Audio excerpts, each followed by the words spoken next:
நீலகிரி மாவட்டம் பர்லியார் பகுதியில் பெய்த கனமழையால் உதகை மலை ரயில் பாதையில் நிலச்சரிவு ஏற்பட்டு ரயில் சேவை ரத்து செய்யப்பட்டுள்ளது. இதுகுறித்த கூடுதல் தகவல்களை செய்தியாளர் சிவசாமியிடம் கேட்டு பெறலாம்.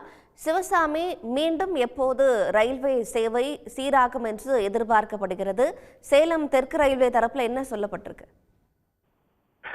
மலை மாவட்டமான நீலகிரி மாவட்டத்தில் நடப்பு ஆண்டிற்கான தென்மேற்கு பருவமழை தீவிரமடைந்திருக்கிறது. இதன் காரணமாக கடந்த 2 வார காலமாகவே மாவட்டத்தில் பரவலாக மழை கொட்டி வந்த நிலையில் மேலும் 3 நாட்களுக்கு கனமழை பெய்யும் என இந்திய வானிலை ஆய்வு மையம் எச்சரிக்கை விடுத்தது. அதன்படிதான் நேற்று மாலை முதலே இரவு வரை விடிய விடிய கனமழையானது கொட்டி தீர்த்தது.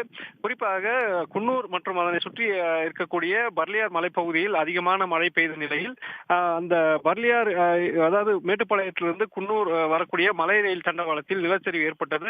அடர்லி மற்றும் இல்குரோ பகுதிகளில் ஏற்பட்ட மண் சரிவு காரணமாக தண்டவாளத்தில் மண் குவியல்கள், பாறைகள், மரங்கள் விழுந்ததன் காரணமாக இந்த ரயிலானது மேட்டுப்பாளையத்திலிருந்து குன்னூருக்கு வர முடியாத நிலை காணப்பட்டது.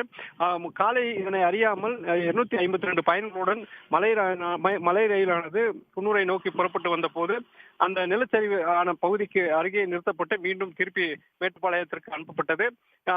அதில் பயணித்த சுற்றுலா பயணிகள் அனைவரும் மாற்று ஏற்பாடு செய்யப்பட்டு உதவிக்கு அனுப்பி வைக்கப்பட்ட நிலையில் தற்போது அந்த ரயில் தண்டவாளத்தில் ஏற்பட்டிருக்கக்கூடிய மண் சரிவு மற்றும் பாறைகளை அகற்றும் பணியில் 50க்கும் மேற்பட்ட ரயில்வே துறை ஊழியர்கள் ஈடுபட்டு வருகிறார்கள். இன்று காலை முதலே அவர்கள் தொடர்ந்து இந்த பணியில் ஈடுபட்டு வந்தாலும் பெரிய பாறைகளும் அதிகமான மண் குவியலும் இருப்பதனால் சற்று தோய்வு அவற்றை அகற்றி சீரமைப்பதில் தோய்வு ஏற்பட்டிருக்கிறது.